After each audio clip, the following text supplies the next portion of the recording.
Anybody, if we haven't met, I'm Dan with the Chamber, and glad you're here to join our workshop today. So if you've been to one of our workshops before, I'm excited today. I think it'll be perhaps a little bit different format, talking with our speakers and how they want to cover today's topic of company culture. I think we're going to be kind of more, each person's going to speak, but kind of this opportunity to be a little more conversational and sit around the big rectangle table here today. So, Joe Sanfilippo, Sanfilippo Solutions, but I'm also I wrote a book, so I kind of have that part that's going, and I'm looking at becoming a public speaker and mentor, and like that, helping people with their culture from my experiences and things that I've seen.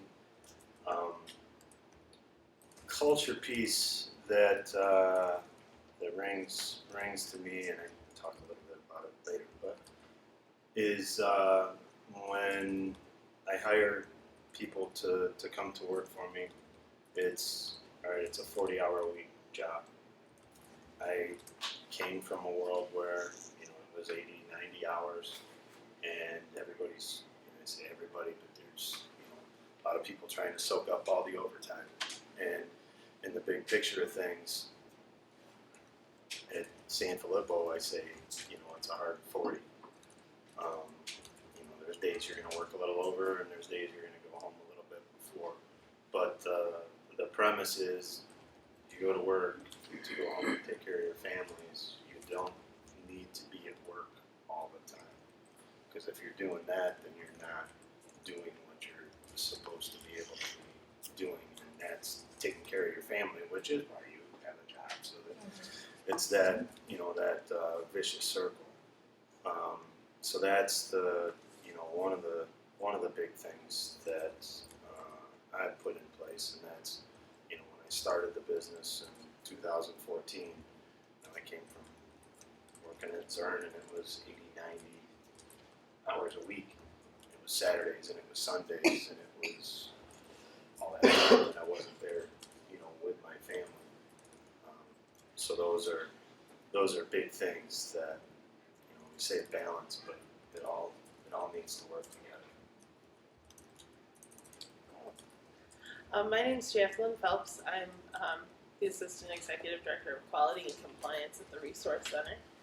I think one of my favorite culture stories is the reason I joined TRC. So I was looking for a new role after 10 years in my previous role, and I had visited TRC all the time throughout the 10 years that I had been in my previous role for different events, different celebrations that they had. And every time I showed up, there would be a new face that I would meet. We have about 1,200 employees, and they would either tell me that they had worked for the company for 30 years and they were happy and this is what they had done and a little bit of their life story, or it would be a person we support who would be, happy about the services they were receiving or happy to be a part of the event. And it was a new thing, and it was time after time after time. And I was like, well, if you've got this many people with longevity at this agency and people are still smiling and genuinely happy to tell you a story about what they like, about what they're doing, there's got to be something right about this place. And I was at one of my last events when I had applied for the role, but I wasn't in the role yet. And they were taking a picture, and one of the people supported goes, "Come on, you got to come out and be in the picture. You should work here someday." And I just kind of laughed at myself, and I was like, well, that's the plan, but hopefully the plan is with everybody, and it really set a nice pace. And so it's cool to be a part of that culture now. All right, I'm Zach Hnatyszyn. I'm the Vice President of Culture Care Senior Living, and I don't want to get too ahead of later on, but one of the biggest things that I think affects culture, I created this acronym LION back, 2011, 2012, back when I was in radiology, and it stood for Lead with the Patient, Inspire the Change, Own it Together, and Nurture the Community. And for me, you really need to be able to impact every bit of that, whether it's within your four walls or outside of your four walls. And actually, when you were telling your story, at first, we have a young kid that we brought in who was working at Walmart, and he was fired from Walmart for store using some cleanliness products for somebody who didn't have anything that worked underneath him. And deodorant, soap, things like that, and store used it for this kid because he was getting a lot of other employees were complaining about him, picking on him, bullying him, whatnot. In my opinion, he did the right thing, and he was fired. So I brought him in because those moral, ethical things are what builds your culture. And I can train anybody how to do a job for the most part. I can't change somebody's whether they're morally and ethically aligned for what we need them to do. And this young man had probably one of the worst weeks of his life in the last 2 weeks, and he had some troubles at home. And then his grandfather passed away, who lives in Ohio, and his grandfather pretty much raised him. So, getting to know everybody, they don't just punch a clock. You need to know about them. You need to know what makes them tick if you really want to impact their lives. So I know the kid drinks a Red Bull every single day, just from being, noticing. I know what snacks he likes, whatever. So I went to Walmart before work one day, and I picked up about $100 worth of snacks for him, things that he likes and whatever else, and then went and bought him a $100 gas card. Because you have to take out, I might have to go to your bank to take a loan out to get gas soon. So, we got him a gas card. So, he had to go to Ohio because his grandfather lived out in Ohio. And I knew that he and his family, he's a provider for his family at a young age. He's 23, he just turned 24. And, in that family, he's a provider at that young age. So he was driving out there every day, bringing the siblings out, and he kind of took care of the funeral arrangements. But we want to make sure that, he knows that the job's going to be there when he gets back, and that I want you to go take care of your family. And not only that, but, here's a care package to do it on the way. And I think that little bit of that extra going above and beyond is impactful. And when we talk about folks who come in and out of our buildings, you're going to get what you give out of a lot of this, and being able to give back, does it make me feel good? Of course. I love that. I love to be able to give back. But it's going to be so much more impactful for that young man who is one less thing that he has to worry about when it feels like his world's crumbling around him. Because at the end of the day, they're with us, like Joe said, 40 hours a week. Well, what are they doing the rest of the time? And if we can be one less stressor and one less worry for them, that's what builds culture, in my opinion. And that goodness spiderwebs and continues to branch out. And so for me, if we can be a small piece of that for somebody else, that's phenomenal. Cool. I have one more that I thought of real quick, just when people were talking about the holidays. So I used to work at the county executive's office, and around the holidays each year, of course, part of what you would do is, the county executive would go to every single county work site across the county, including at that point the snow plow drivers and everything, right? We'd make sure we hit all 3 shifts at each location. And Vince Horrigan, who I worked with first, got this great idea that he wanted to sing Christmas carols at each location.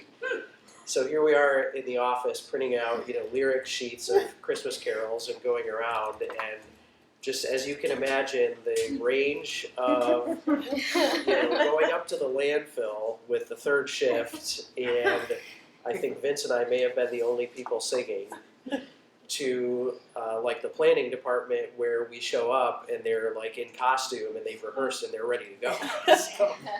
So that was, I think, fits in the theme of trying to always keep it light too, right? So before we dive into the speakers, I just want to mention too, everything we do at the Chamber, of course, is supported by the members, supported by all of you attending, and also supported by sponsors that help cover our costs, provide the services we do throughout the year.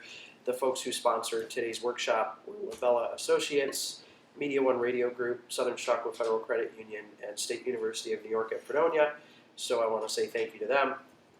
We've got a couple board members in the room. Joe Sanfilippo, thank you. Dawn Murphy, thank you. Monica Simpson, thank you. for helping guide our work with your board service. And with that, I think that was a great introduction. It was obviously a little longer than we usually do, but some great stories shared, and I think really helps cue up our presenters. So we're going to start with you, Joe. All right. Good morning. Good morning.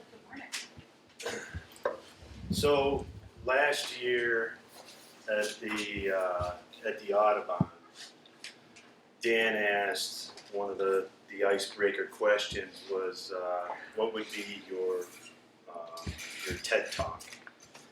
So my answer was icicles. Icicles are bad. Icicles are bad. All right. Thanks for correcting. So icicles are bad. Well, when we're talking about company culture, and I was trying to figure out, okay, how do I parlay icicles are bad into a speech about corporate culture, I started thinking about it, and it was ice cold. And the reason why it turned ice cold was because in corporate America, typically culture is only spoken about until it comes time for review times. So I didn't think that was going to work right. So instead, I wanted to kind of go through my journey of how I got to where I'm at. So if I wind up talking a little long, hopefully Stanzi doesn't get the hook out and take me off up here. But I want to start out, get some audience engagement. So I'm going to ask some questions, and in the theme of, everybody remember the YMCA? You'd have to stand up. So I'm going to ask some questions, and then get to answer the question by, standing up. And if it's a yes, you do the yes, or you do a no. So first question that I have is, who's here is here to attend the meeting today?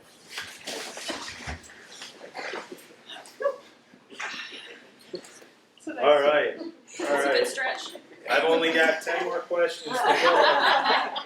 Just kidding. We don't have to do that again. But there are some questions I want to ask, and just raise your hand if it's something that you've dealt with.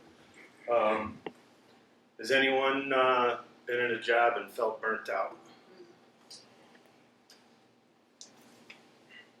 How about a job that put the job in front of your family? How many felt an erosion of trust at work? How many felt that metrics were more important than you? And the last question, it's not for raising your hand, but I want you to think back when you were a 6-year-old. What were your goals? What were the things that you wanted to do when you grew up? Just think about that. So take you back to the beginning where Joe started. Went to Northern Arizona University, got my civil engineering degree. Got the opportunity to come back to Jamestown. I actually had a job offer in Jamestown, where so many people that I graduated with wound up. They went off to Buffalo, or they went off to Arizona, or they went off to California or North Carolina, wherever. They weren't here. So I found myself lucky to be able to come back home. I worked for my first job was with Zern Industries. They're headquartered work down in Erie. But one of the most memorable points in that, starting that, was go down to Erie for meetings, and Al Marini, the president of the company, who's, everybody reported to, he would see me in the hallway, and his first ask was, "Hey Giuseppe, how's your wife and your kids?"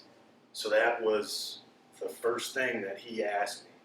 It wasn't, "Okay, did you get this project done? Did you get that project done?" It wasn't. It was, "How's your family?" And at that point, I was, I'm going to do anything I can for this guy because of that culture. Now, fast forward through the next 15 years of corporate buyouts and mergers and everything turning into all about metrics and, all right, we gotta cut costs, so we're gonna take these jobs from this area and we're gonna send them down to Mexico, or we're gonna send them to North Carolina where we can pay somebody less than, the people, colleagues that had been working 20, 30 years, and all of a sudden they didn't matter. That started chewing on me. So it was, everything was focused on, it was all about metrics. How much are you making? Dollars, dollars, dollars. And these decisions are all being made from people that probably never even saw me. They didn't see any of us. They're in Wisconsin, or they're down in Palm Beach, Florida, and everything is just numbers. So that piece, that really got me. And it was all in the guise of efficiency. So how can we be better? And did anything but. Then I got what I call my come to Jesus meeting. So management came to talk to me, and I needed to put more in to work. So the 80, 90 hours that I was already working, and Saturdays and Sundays, that wasn't enough. I needed to be more focused. And when I had this meeting on a Thursday, Friday, family, and we went to the Outer Banks. So we went there every year with the kids. Most of them took their first steps down in the Outer Banks. So that was cool. But it wasn't until Wednesday of that week that I was able to sit on the couch and not just fall asleep. So it was on that day that I picked up the phone and sent my boss a text and said, "Hey, this isn't going to work. The family that I'm here with is more important than a job." So doing that, and at the same time as working all of those hours, I was the cub master for the kids. I was the assistant football coach. I was involved in my kids' lives. So I was there. I showed up. That's the biggest part, is showing up, being there. So now, next thing you know, I have married, 5 kids, mortgage, a couple car loans. So I did what any sane person is going to do when you have all of those responsibilities. I decided that, heck, I'm just going to cash out my 401k, and I'm going to buy a trailer, and I'm going to buy some tools, and I'm going to buy a truck, and I'm going to go down this road, because I didn't like what I was seeing there. So, all right, I'm all in. All the chips, got put in. I started Sanfilippo Solutions. I was sitting there, or I was going through it, feeling that I can do all this. So, I put on my big boy pants and said, all right, I'm going to do it all. So, from doing the orders putting together the assessments, doing the work underneath the house, filling out the paperwork, answering the phones, going up to Home Depot, getting all the materials that I need. So, you know, I'm sitting here and it's, you know, 100-hour-a-week job that I'm doing and trying to do it all myself.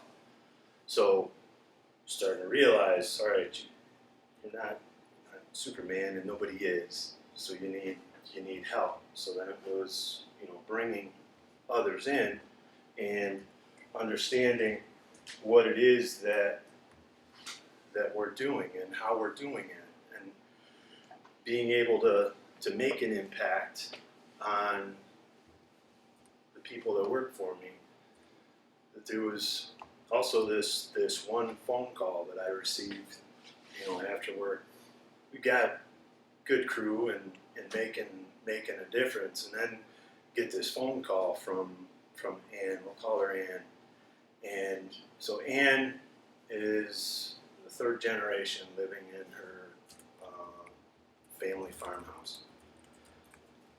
Grandparents lived there, her parents, now she's living there. She's since transitioned the house to her daughter.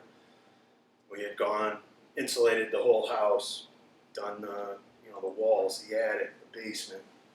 She calls a couple weeks after the weather starts to get real crappy, and she's on the phone and she's choked up. You know, just trying to figure out, all right, what happened? What do we need to do? What's going on? And she came to explain to us that last night was the first night that I was able to roll over in bed. My arm hit the wall, and it didn't freeze. So I'm sitting there and everything that we're doing and starting to see that, you know, it's not about $1 at all. It's about taking care of people. So, you know, what we're doing is taking care of the homes, but it's more than the homes. It's the people inside of that home that you're making a difference in their lives.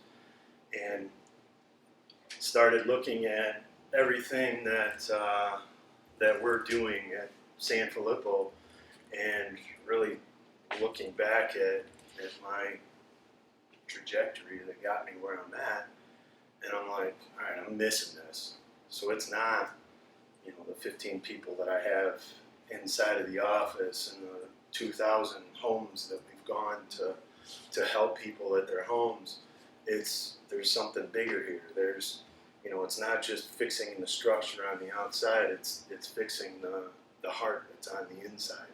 So being able to make those difference to the people is what's important.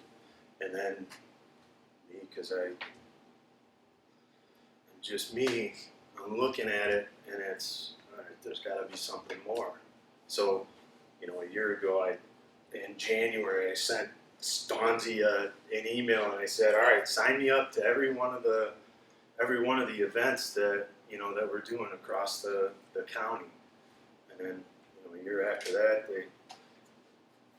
I really do have a fancy plastic but it's, you know, being part of that and being able to, you know, to go out and see this. And then, you know, in that first year and going and sitting down with the business owners and you know, the people in each one of the communities, and, you know, that really just it grinds me as we get in there and I'm gonna say everybody is complaining that I can't find any good people. Nobody wants to work. They want to play on their phones. They want this. They want that. And I'm sitting there and it's just grinding on me because you're looking at it wrong. If you're going into it and you're saying, you know, there isn't anybody good there, guess what? You're not going to find anybody good. If you go into it and you see the, you know, like you were talking about, Zach, it's that energy, it's that person that's inside that just hasn't had that opportunity to see what's possible. And that's where we wound up going to, is making that difference. And then it's sitting there and it's grinding on me again, and I'm like, all right, well, maybe I need to write a book. I failed at it. English was my worst. I'm not a writer. I'm not a, that's not me. If you told me in high school that I would write a book, I'd be like, that's crazy. That's crazy talk. But it came natural, and going through, what we're seeing in the community, and we have buildings up the road that somebody spent a couple $1 billion to build, and it sits empty. We have all of these people in our, in the county that has had nothing but getting beat downs from, corporate America stuff, and needing to change that. So that's where I'm on a trajectory. So it's, we do home performance and we make impacts in people's lives and in their homes. Okay, I got 15 people that are at the office, and I've got a couple thousand people that we've helped in their homes. But how many people are in Chautauqua County, and how many people need that? And the ability to, let's make a change here. This is an awesome place to live. There's awesome stuff that we have going on here, and need to change the culture, the way that we're looking at things. So instead of looking at, they're no good, to, all right, let's go. So on my staff, there's more people that are under 30 years old than are over. And those are the ones that people say, these young kids, they don't want to work.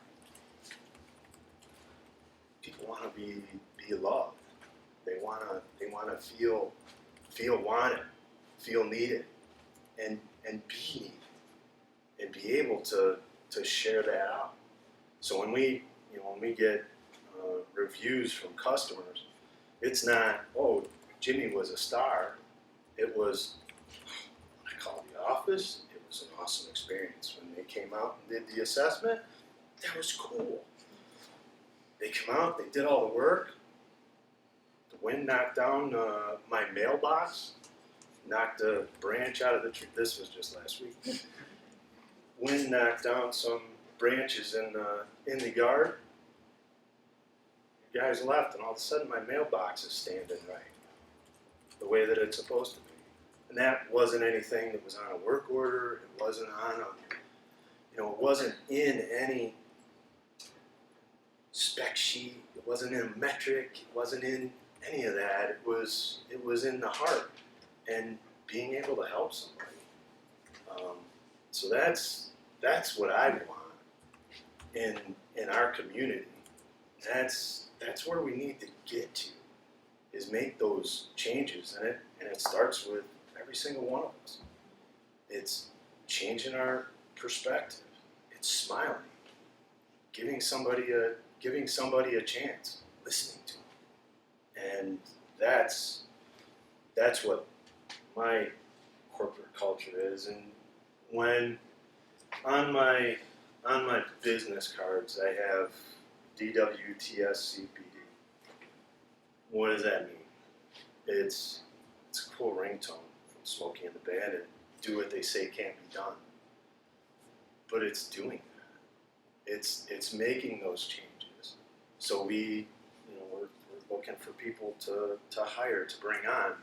And I've got people that are, I've got 3 other offers, but I'm holding out to see, what's available at Sanfilippo, because I want to have something.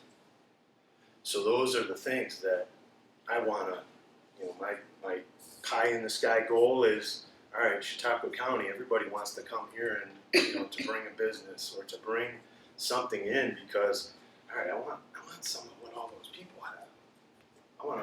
I want that. Those are the people that show up. Those are the people that go the extra mile because you're going the extra mile for them. So that's where I'm at. And one last question. What does your 6-year-old self want to do?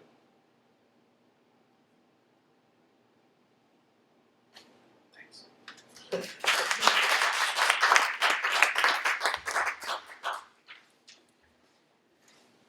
Jacqueline. It's kind of cool. I was prepping to come today, and I had just gotten done with work, so I opened Facebook because I do that for about 5 minutes every once in a while, just to like not think about anything before I think about something else. And I saw a resource center post yesterday, and sure enough, had never heard of him before I heard that we were going to be speaking together today. But it's Joe Sanfilippo speaking at one of our InvestU programs about the work that they do and how he and his company can help empower the people in our InvestU program, which is all about empowering yourself to be better, growth and development, so that they're more successful. And then Zach over here and his organization won one of our Ability Awareness Awards because they welcome the people that we support, employ them, and have done amazing work so that people feel a successful life. And so we're able to get out in the community. And so when I started thinking about what I was going to talk about, I think it's threefold. I think it's the employees that we have and the people we support. I think it's our agency as a whole, and it's the community, right? We are fortunate to live in Chautauqua County. We're fortunate that we're a part of this community. And if we can empower others to be successful in our community, we're doing something right. When we look at TRC's mission, we talk about lifelong growth, we talk about quality of life, we talk about empowering people to be a part of our community. And so at TRC, the way that we do that is by continuously improving and promoting a culture that empowers people to do those things. And so I broke it down a little bit. As I said, we have about 1,200 employees, and it's a big organization. So when most people think of the Resource Center, they think of our work with people with intellectual and developmental disabilities, right? We have those site-based services, 33 homes. We have our day have programs. We have our employment community-based services. We're fortunate that we have, I believe it's over 200 employers in Chautauqua County who employ people that we support and give them the opportunity. But we also have our clinic, our behavioral health services, our OTPT speech, and those things. And then we have a manufacturing division that employs people, and we make a lot of different things through service contracts for the military and other things, and other businesses. So it's quite a robust thing. So agency-wide, as far as culture, we do things like early on in the year we get together and we have a retreat. And our team talks about leading with vision. What are we expecting from the year? What successes have we had from the year before? What are we expecting moving forward? And we have a group come together of about 150 to 200 employees, and we talk about that. How can they, as leaders, empower their teams to do better? How can they, as leaders, work together in order to create that vision and really make change? We celebrate our successes from the year before. We've had a lot of different things. And then we also talk about making sure that we are doing our best every single day and that the quality is there. Sometimes it's easy to normalize deviance, right? Sometimes it's easier to take 3 steps instead of 5. But the 5 is what's going to provide the best quality of care for the people supported. So how can we make sure that we're doing that, but that we have the opportunity to do that and we have the resources that we need to do that to empower our team? We also do different things to make sure that people have a little bit of fun. A couple of years ago, we started TRC Squared, we call it, the Retention Committee.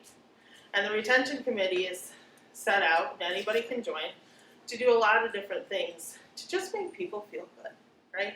So on March 10th, we had our Mario Day, March 10th. MAR10. I just found this out. Right?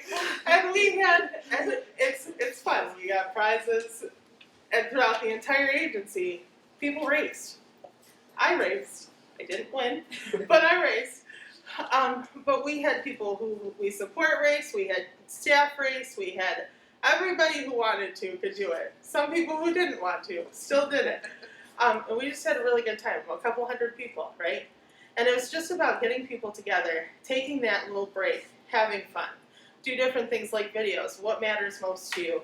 What are you thankful for at Thanksgiving? What are you doing, with your family? Having those, and then videos like that. It's, doing a little stocking stuffer at Christmas and just handing somebody or mailing somebody a stocking anonymously with some little trinkets and just saying, I hope you're having a great day. And just different little things like that people get really excited about. It's about,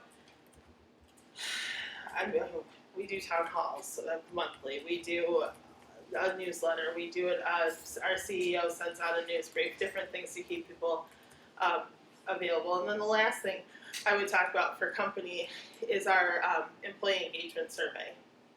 I think it is really important, our company thinks it's really important that we're transparent and that we are listening and that we are acting upon what we're hearing. So every year we've started doing an employee engagement survey, right? And we have the three, we do it agency-wide, completely confidential. But then through that, we're able to, by division, break out the 3 top strengths that the division's seeing and the 3 top opportunities we have to grow. And then people volunteer throughout the agency to be a part of an action planning team. So we distribute all that information multiple ways so that everybody knows exactly what was said and what our strengths are and what our opportunities are. And then those action planning teams get together. And for each of those opportunities, they come up with a solution. And it's the group that works together, right? So if we have 20 people on the team, everybody writes down the different things that they think that we could do in order to make the biggest impact. We vote on it, and that's what we move forward with. My group last year, we did things like looked at all job descriptions to make sure that people have what they need. We did a video on the why and a training on the why, because it's important to tell people, like, okay, we have to get this job done. Well, why? Or, we're going to do this. Why? And sometimes if staff know there's a reason behind this, it makes a huge difference in their willingness to do it and how they accomplish it. So we do things like that for our employee engagement survey. And then we report out. So we're making sure that we remain transparent through the entire thing. And then we follow up with another survey. How'd we do? What'd you think? What can we do better? As far as our teams, every year we do, we just started doing a retreat that is just for division. So instead of, I have the water. Thank you so much.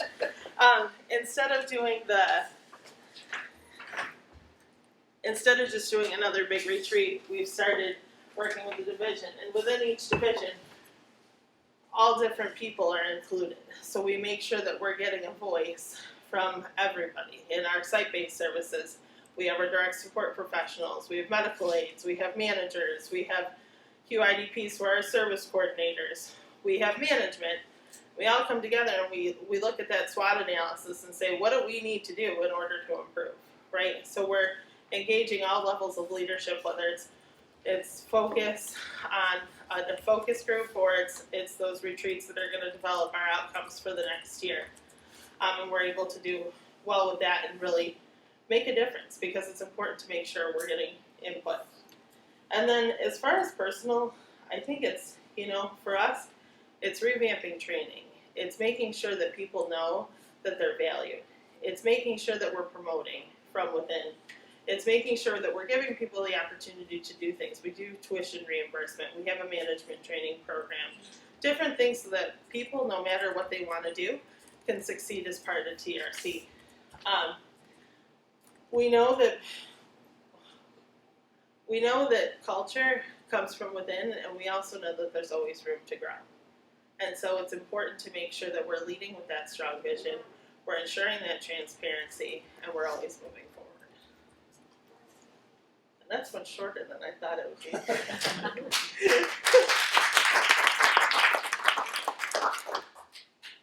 Thanks, Jacqueline. Zach? Okay, so I will say some of my best and worst attributes are the exact same thing, and I can talk.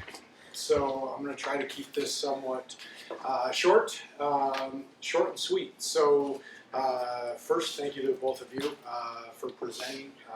It's really neat to hear from somebody who started their own business, somebody who's in a business who has been standing in this community for a very long time.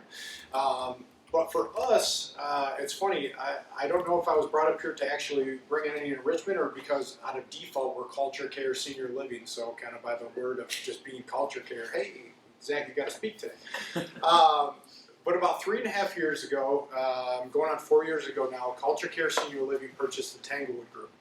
So I came in about a month afterwards, and I will never do anything other than working in senior care ever again. And that's for a multitude of things. The field itself is a rough field. There's a lot of corruption, there's a lot of bad things going on every single day, but like Joe said, if you focus on that every single day and that becomes your fixation, unfortunately that's all you're going to be worried about.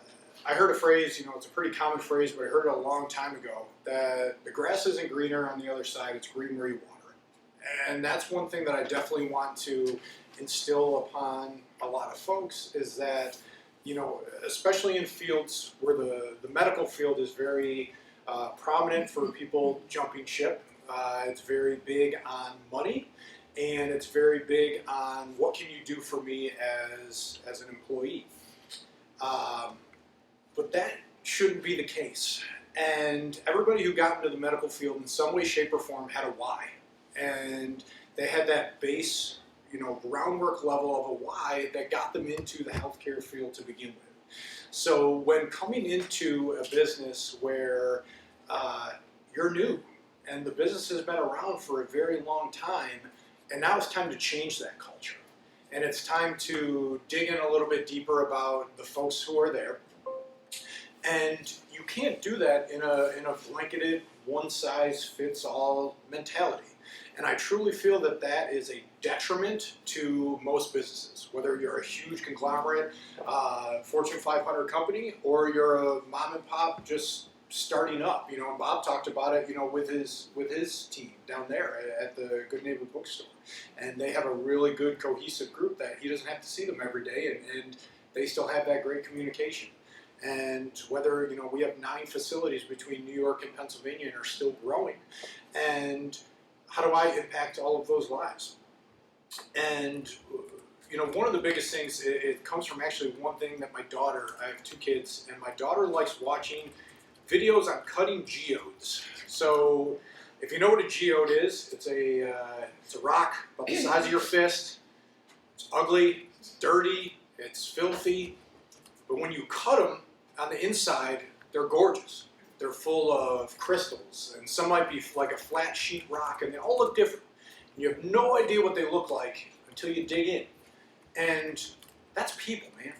And when you look at that, and you look at each individual person, and and Joe mentioned, the people that are sitting on their cell phones, and we have no good people. That's BS. That's looking at the geode from the outside, very surface level, superficial things. And it's digging back to that why, of why are you doing what you do? Good or bad. Why are you doing what you do? And that takes time. And moving that needle, especially with a company that's coming in, I'm a big proponent of change your people or change your people. And you either get morally and ethically in line with what we need you to be or not. But that starts with having sit-down conversations. And I can tell you, unless they started today, I can tell you everybody's name. I can tell you what their spouses do. I just brought somebody in who is our new activities director at Twin Cedar Senior Living. It's about 30 minutes from New Jersey over towards New York City. And I did a Zoom call with her yesterday, and we talked about work maybe 5% of that call, because I want to know about her. I want to know what makes her tick. I can tell you right now, she's got 6 kids. She wanted more. Her husband's like, oh no. And I can tell you right now, her husband works in media design and graphic design and marketing. I know that she took the last 16 years off of work to be a stay-at-home mom. And now that her kids are developing in the school system more, she wanted to grow in a place that she's able to give back. And, why do we do this? And for me, it's impactful. It's knowing that, I mentioned that story about the young man who works with us now. It's not judging that book by its cover. It's not looking at that geode as a dirty, filthy rock. It's digging deeper to find out what's inside. And everybody has something to bring to the table, and it's digging deeper to find what that is. And I can talk to you, the rest of the week and be here and talk your ears off about all of these little stories and all these incredible things that we are able to do and impact lives. We have a threefold mission at Culture Care Senior Living, and it's those 3 pillars that I have a fierce passion to impact every single day. Number 1 is the seniors. It's the lifeblood of what we do. We took over Tanglewood Manor. They had about 30-some people. We have 130-some now. The building's almost full. Memory Garden is full every single day. Frewsburg, the Magnolia, was the Frewsburg Rest Home, is the highest census it's ever been. I don't care about those numbers as it relates to business. I mean, I do. We're a business. We have to survive. We have to grow. We have to have money to be able to provide for everybody else. But if that's the first thing that we're worried about, then we're not working on our mission. And when I sit down with other people in our field, and I sit in rooms just like this, and the first thing they talk about is, well, how do we hire? We have a hiring crisis. No, you don't. You have a culture crisis. And that's what you have a problem with. You don't have a census problem. You have a culture problem. And until you figure out what that is, and you figure out what your mission is, and you come in every single day with impacting that from the top of the pyramid down, you're pouring water into a bucket with holes in it. And it's going to just keep leaking and leaking and leaking, and no matter how much you try to fill, it's just going to keep emptying. So how do we fill those gaps? And I'd love to be able to talk to everybody individually if they want to dig deeper, but it has to do with finding out what those problems are and facing them head on. There's not a business in this room that doesn't have problems, but it's addressing them and facing them. It's like, unfortunately, I'm going to share a little personal story, and I'll end on this, is I used to use this analogy all the time, and I feel like it kind of was like a self-fulfilling prophecy. I used to say, finding company problems is like going to the doctor and finding out you have cancer. You had cancer before you walked in the door. But now that you know about it, you can either face it head on and deal with it, or you can wallow in self-pity and address it. Last year, we found out that my wife had cancer. And it was pretty rough. I'm going to try not to get choked up when I talk about this, but everything happens for a reason. And she got in a car accident in March, and somebody blew through a stop sign and smoked her. And she was okay, and they found a tumor on her thyroid when they were doing her MRI scans of her neck. Her labs were perfect. Everything was perfect. They would have never found it until it was too late. But because of that negative thing, that car accident, we were able to find that. And we were able to get through it, and we spent a lot of weeks in Roswell, and we fought through it, and I'm happy to say that she's cancer-free now. Everything's good after multiple surgeries and whatnot, but we're able to address it. And that's the same thing with culture, is you got to look at that ugly. What's the cancer in your facility? And is it, every situation is going to be addressed differently, and it's an individual basis based off of people. And when I mentioned at the beginning, the grass isn't greener on the other side, it's green where you water it. And everybody's garden is going to look a little bit different. And how do you grow it? And what does your soil look like? And how often do you water it? And that's up to you to figure out. And that's up to you to be able to internally look at and find out, where are the holes in my bucket, and how do I really make my garden flourish? And until you start looking at those problems and start dealing with the issues head on, and understanding that a strong culture and a strong mission, and find out what that why is that drives not only yourself, but each individual person in your building, whether they're a client in our facility, whether they're residents family, whether it's the team, or whether it's speaking into the community, really digging into that, you're just going to keep leaking out of that bucket. And, I'm happy to say in the last, going on 4 years, we've patched a lot of holes in a lot of buckets.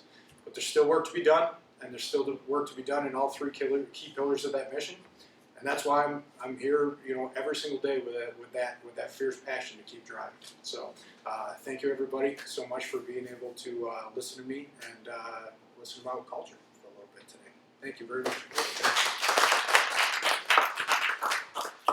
Thanks, Zach. Thanks, Jacqueline. Thanks, Joe. So I know we kind of advertised this as going till 10:30. I assume that you planned your calendars around that. So we'll try to make sure we don't take more than 12 minutes or so. But does anybody have questions or discussion? Things you want to talk about? Bring up. We're excited for the Q&A, so we do want So some, don't some really laid back, back and forth. So. I have a question. How do you change the minds of maybe administration who doesn't value it? Yeah, that's a big one.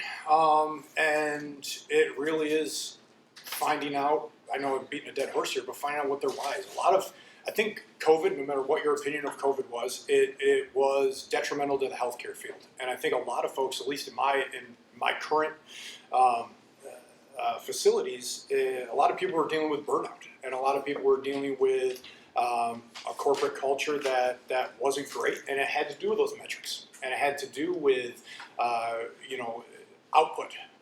And unless you're focused on your input of what your folks have and what they're able to bring to the table, you're not going to be able to change that. And are there people who are not part of the crew anymore that were there when we took over? Of course. But the ones that were, and the ones that we were able to really dig in and find out what really makes them tick, because on surface level, sure, a lot of people are going to write some stuff off immediately. Be like, well, I'm not doing this, I don't like this. As a people, most folks are very resistant to change. But it's back what, when Jacqueline said is, explaining the whys behind things and understanding that you're really doing it for the right reasons and that you're not just talk. I can come up here and talk all day, and if my facilities are not running the way that they should be and I'm not putting what I speak into practice, it's all BS. Because everybody's heard these same buzzword lines and manager lines from every single person that they've worked for. But until you put those into practice and you start actually following through with what you say and really being able to do that day in and day out, you're really not going to get anybody. That's at least my Just opinion. to even point out, I think part of what you said, to Monica's question, if you're middle manager or frontline employee in the administration maybe isn't bought into culture, you're saying even flip it around, right? Mm-hmm. Typically you think about the leader understanding the why of the workforce. You're saying no matter what level you're at, you could try to think of, well, what is their why, right? What is the leader's why? And then it comes down to, I think what all three of you spoke about, maybe, does your personal why align, right? And Correct. And that's something you have to kind of grapple with, probably. Yeah, and it might be an adjustment. It might not be a perfect fit, but you'll never hear me say no. When people bring stuff up to me like with an idea, it's not, all right, no, that doesn't work. It's how do we get that aligned? A, B, and C might be perfect, but X, Y, Z we just might need to change a little bit. And it's just finding out how are we cohesive. It's that old Venn diagram. What are you good at and what are you passionate about? And that little gap in the middle, that's where you find the sweet spot of what makes people tick. And there is no blanketed answer. It's finding out what makes each individual person strive to be the best that they are while they're there, and so that they can have the best lives that they have and want and deserve when they're not in our facilities. So the other part too, or not the other part, but along with that though, you have the opportunity to change the environment around you, right? I think someone was talking about a coffee bean a little while ago. But it's doing that. It's getting in there and start acting those changes. Be present. Bring it in, and instead of looking at it and saying, we got this problem, it's always going to be there. Well, what can you do to change it? So every single one of us, by the things that we do, it causes, we call it ripples. So there's a little wave that goes over and it bumps in. And you get enough of those waves, pretty soon, okay, it's going to be easier to follow that, wave going this way than the wave that's going against it. And in the big picture of things, you're making a difference towards the people that report to you, the people that, and they're gonna see it in other departments. And just don't sit back and say, throwing the hands in the air. Get in there and do. Be present. Be active.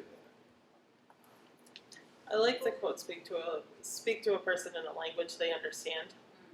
And when we talk about the why and speaking to a person in the language that they understand, what makes them tick and what reason would they see for it to be more effective? Like when you're going to administration, if you've got your CFO, for example, because it's probably the easiest one to talk about. If you're looking to impact and you're looking to make a change, how is that going to make sure that we make a positive difference overall? And sometimes it's not financially sound at the beginning, but it might be a return on investment 5 years down the road. If we're changing training now, it might be more expensive to input this new training. But if we're keeping 25 employees later, how much are we saving and how much are we retaining and how much is the quality of life better for those people we're supporting because those 25 people have stayed? Other questions? I'm curious, so we have a lot of employees on the Hill, like 100 and some employees.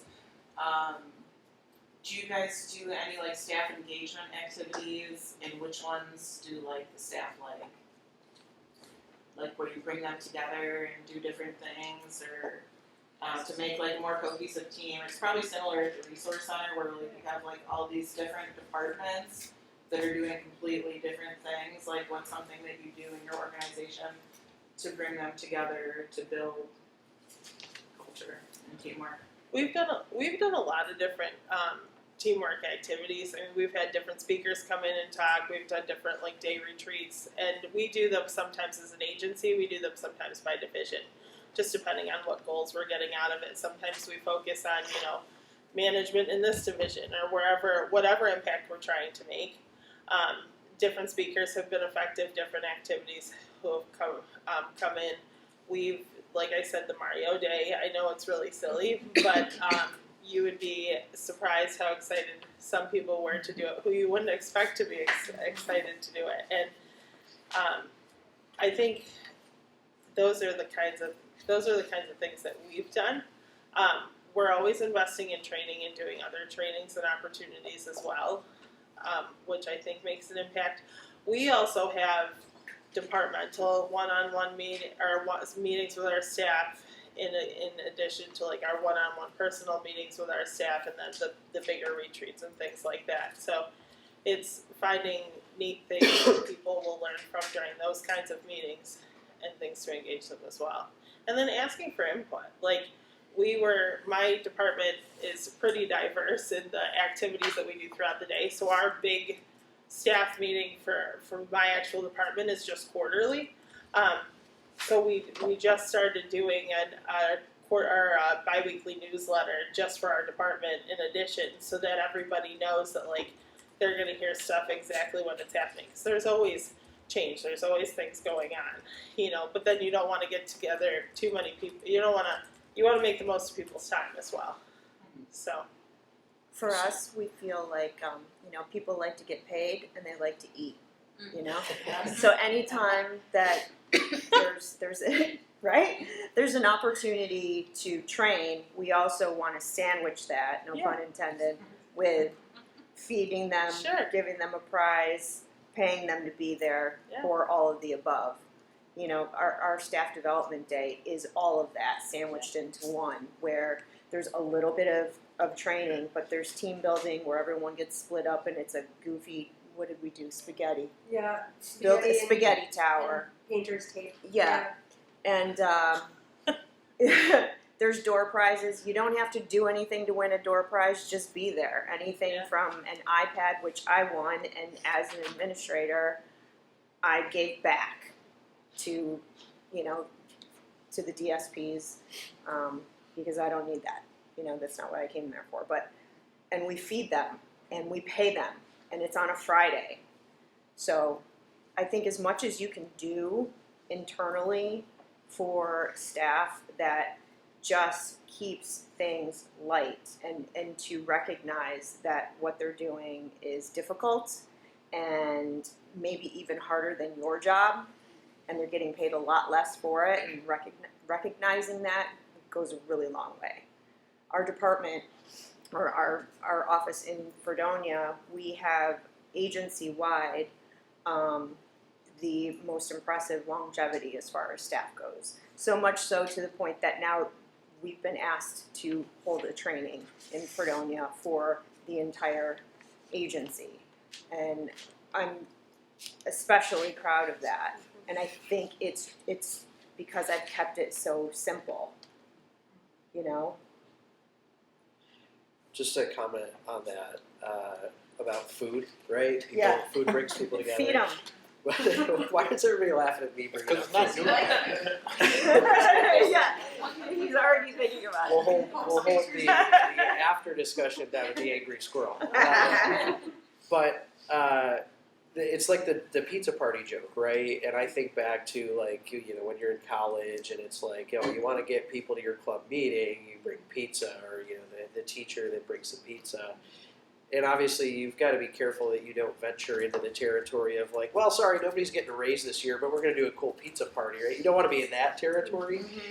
But I feel like it became such a joke that it's like, we're not going to do pizza. We'll do anything but pizza. But then I watched this video a couple weeks ago that Culture Care did, just a social media video. They went around and asked staff and residents and different people, this person's favorite food is this. And then the video joke was like, is that a red light or a green light? But I think 3/4 of the people that answered said their favorite food was pizza. And I got to thinking, maybe there's something to the pizza party thing. Because even though it's a joke, if it's everybody's favorite food, just buy the pizza, right? Except for me, and you have to think people's dietary That's right.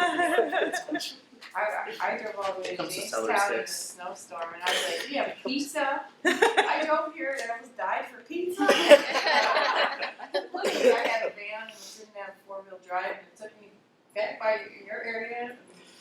Yeah, I was pretty mad, but I think understanding. But I agree. Like we moved all of our meetings. Dan's on our advisory board. Everybody comes because we usually get Tuscany or salads and yeah. Yes, Dawn's is coming now, and we support local business too. I think that makes a difference. Something I want to do at one of our meetings is an ABC, anything but a cup, where the boss doesn't know. We did that on April Fool's Day. Like someone was renting out of the kids' rain boot, someone had a fish bowl. Yeah. Like, Oh, I love that. I want to do it, but I'm afraid my boss will not like it. But it's pretty funny, but everybody at the table except for the boss knows, and you just put something on, it's not anything but a cup. Like I have a fake toilet for my kids, so I should bring that in.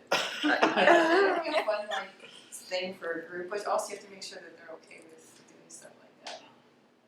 If you haven't seen it, look it up and maybe It's really funny. Yeah. Someone had Dawn dish soap and someone was blowing bubbles, so it looked like they were actually drinking bubbles. And I like that, keeping it light. I feel like we don't do that enough.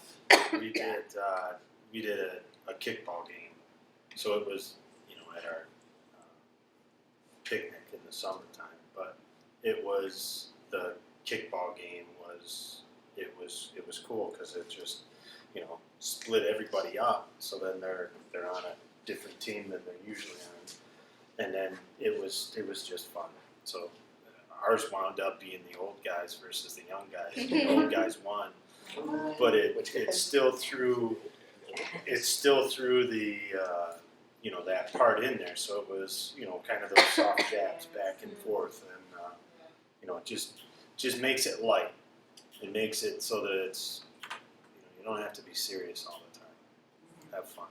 But he said 90% of his workforce is 30 or younger. So I just realized what team I would have been. I was. But how did the old team win? That's what I I don't know how we did it. I don't know how we did it. I think they were just they just got overconfident. wanted. Yeah. They got overconfident. Cool. Well, it is about 10:30, but I don't. If anybody has anything. I would just plug a great way to connect with your employees in a different environment would be one of our business after hours that we offer across the county. All of our members can send to people for free. Our next one's going to be on the 15th, just down the road, and send through Smokehouse and Ripley. So please sign up, bring your employees. Don't get them. If you guys do come think of anything or want to chat further, don't hesitate to reach out either. Yeah, for sure. Yeah, absolutely. Thank you. Stanzi's a step ahead of me. I was going to mention the same thing. Our business after hours networking, it is, I think, we try to keep it fun. Usually about half of it is we're unstructured as people are showing up, having some food, grabbing a drink or whatever. Then we try to run a short program from the chamber. The other half to obviously make sure everybody gets a chance to introduce themselves. But again, we don't do boring elevator pitches. We keep it fun. We do things like, what would your TED Talk title be, or what would your business, be represented by an animal? Which Joe's answer was a Sasquatch or a Yeti. What is Sasquatch, right? Okay. I don't know the nuance or the difference, so I want to make sure I get it right. It just depends on how you want to call him. Okay. He doesn't answer to any of them. That's true. But it doesn't have to be the owner or the CEO, and that's a message I think that we try to remind people and send too. And that's not something that would necessarily excite everybody on your workforce team, but I think there are typically those people that would say, heck yeah, if I can go have a little fun, use my hours that way, represent the company, I'd go to that, and we would more than welcome that. So that's, as Stanzi said, the next one is next week. If you'd like to sign up for that or sign somebody up for that, just talk to Stanzi. The other upcoming event I want to let you know about, is 2 weeks away, is the County Executive Breakfast, where County Executive PJ Wendell is going to give the State of the County speech as part of that event. This is the first year we're trying that. Very excited for that. It is a breakfast event, so I think it's $30 for chamber members, $35 for non-members. All are welcome if you're interested to hear. We'll do the State of the County speech, and then we'll have a Q&A session with him afterward at the Doubletree. That's next, or 2 Tuesdays out. And then I wanted to end today with a quick quote that I heard this morning that I just thought kind of fits. So I'll leave you with this. Joe mentioned the coffee beans. I thought that would be a good one too, but I'll talk about the coffee beans another day. You can look me up after if you want to know about that. The quote I heard this morning on my drive up here by the Stoic philosopher Marcus Aurelius: "The fruit of this life is good character and acts for the common good." Thanks for coming to the workshop. Thanks to our panelists.